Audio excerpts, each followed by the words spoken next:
Hello, everyone, and welcome back to Speak English with Emy, the place where you learn English naturally without the stress of boring textbooks.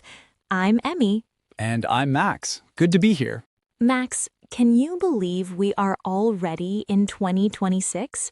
It feels like the future, doesn't it? It really does. And you know, Emmy, I started this year with a big goal. I want to stop having lazy days and start having more power days. Ooh, I love that term, a power day. That is actually our topic for today. We're going to talk about how to structure the perfect productive day in English. We'll look at morning routines, how to focus, and how to finish the day feeling proud. Exactly. And listen closely, guys, because we are going to use some great vocabulary today to describe productivity. If you want to talk about your work or studies in English, this episode is for you. So, Max, let's start at the beginning. What is the definition of a power day for you? Good question. For me, a power day isn't about working 24 hours without sleeping. That's just a crazy day. Right, we don't want that. No. A power day is when I feel in control. It's when I move through my day with purpose and I actually finish what I started.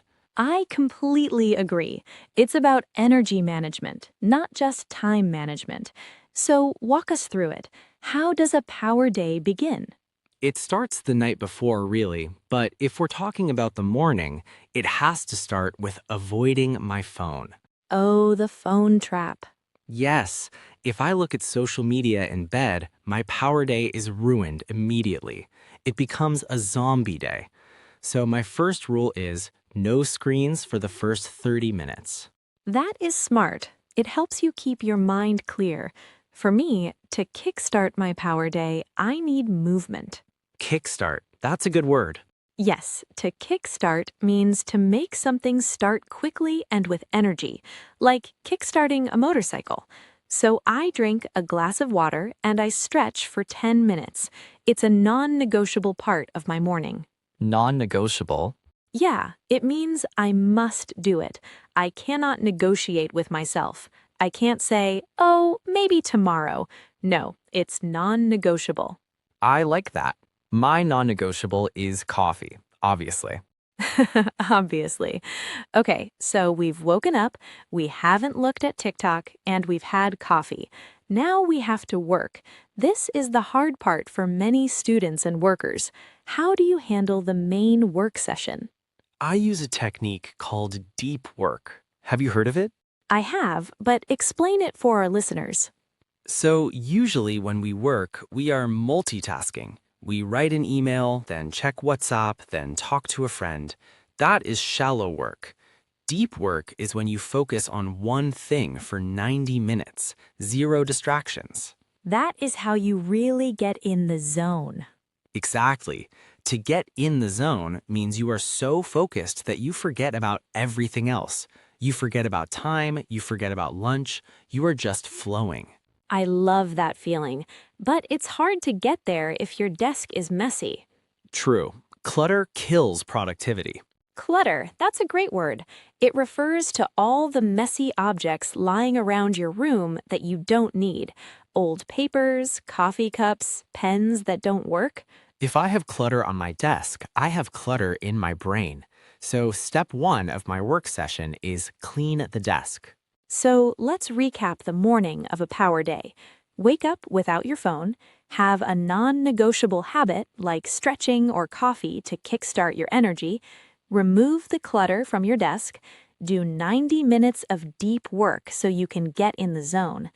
That sounds perfect. But Emmy, we have a problem. What's that? The middle of the day. This is where I usually fail. I sit down to work, but then I realize, oh, I need to check my email. Then, oh, I need to water my plants. Suddenly, it's noon and I have done nothing. Ah, the classic enemy, procrastination. Procrastination. That's a big word for B1 learners. What does it mean exactly?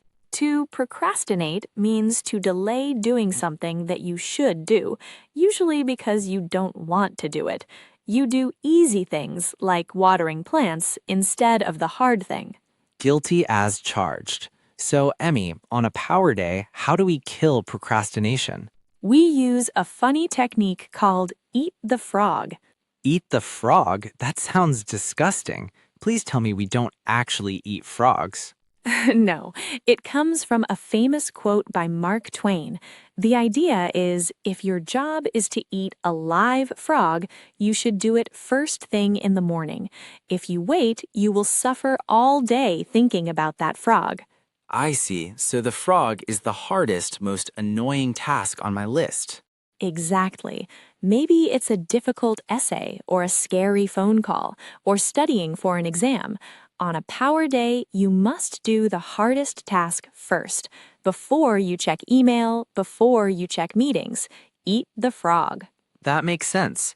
If I finish the hardest thing at 9 a.m., the rest of the day feels easy. I feel lighter. Precisely. But Max, even if we eat the frog, we have another problem in 2026: distractions.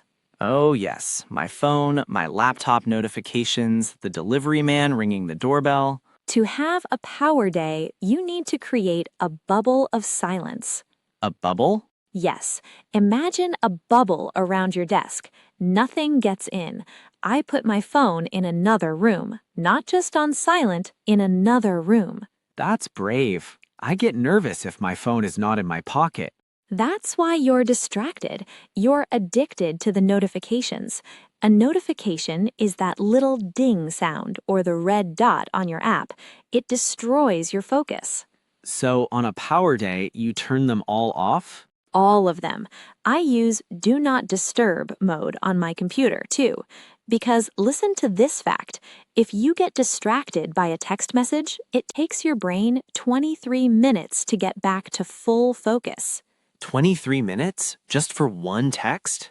Yes, so if you check your phone 3 times an hour, you're never focused. You're just skimming the surface. Wow, that explains why I feel busy but don't finish anything. I'm just switching tasks, not actually working. We call that multitasking. And guess what? Humans cannot multitask. So wait, I can cook and listen to music at the same time. You can do physical things together, but you cannot do 2 thinking things together. You cannot write an essay and chat on WhatsApp. You're just doing both badly. That's the harsh truth, Emy. So the rule for the power day is single tasking. Yes, do one thing, finish it, close it, then open the next thing. It sounds slow, but it's actually much faster. Okay, so we ate the frog and we're single tasking. But Emy, what about 3 p.m.? Ah, the afternoon slump, the enemy of the power day. Yes. You know, that time after lunch where your brain just shuts down and you want to sleep. Totally. On a power day, we do not force ourselves to work hard during the slump.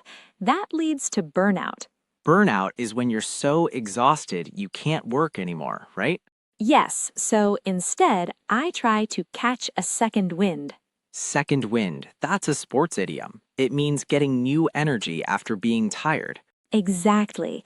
To get my second wind, I change my environment. I go for a 10-minute walk outside. Fresh air is magic. That's smart. You save the hard work for the morning and the easy work for the afternoon. Right. And then, finally, the day must end. This is where most people fail. They work until 10 p.m. and go to bed stressed. Guilty. I do that all the time. On a power day, you have to know when to call it a day. Call it a day. That basically means stop working. Yes, you look at the clock, say, okay, I'm finished, and you close your laptop. It's a psychological switch. If you don't call it a day, your brain never relaxes. So what do you do after you call it a day? I wind down. Wind down. That's the opposite of kickstart, isn't it? Exactly. In the morning, we kickstart the energy. In the evening, we wind down. We slowly lower the energy. Maybe I read a book, cook a nice dinner, or listen to a podcast. No work emails allowed. That sounds like a perfect day. You start strong, you work deep, you manage your energy, and you relax properly. It sounds simple, but it takes practice. Okay, Max, we used a lot of great English vocabulary today. I think it's time for the word tour. All right, let's review the best phrases from this episode. I'll start. The first word was kickstart. Definition: to make something start quickly and with energy. Example, I drink cold water to kickstart my body in the morning. Good one. The second phrase was non-negotiable. Definition: something that you must do. It is not open for discussion. Example, for me, brushing my teeth is non-negotiable. Next, we talked about clutter. Definition: messy objects lying around in a disorganized way. Example, I need to clean the clutter off my desk before I study. Then we had get in the zone. This means to be fully focused on your work, as in, put on your headphones if you want to get in the zone. Then the funny one, eat the frog. To do your hardest, most difficult task first thing in the morning. For example, I hate math, so I eat the frog and study math at 8 a.m. We also mentioned procrastinate, to delay doing something because you don't want to do it, as in, stop procrastinating and finish your homework. And multitasking.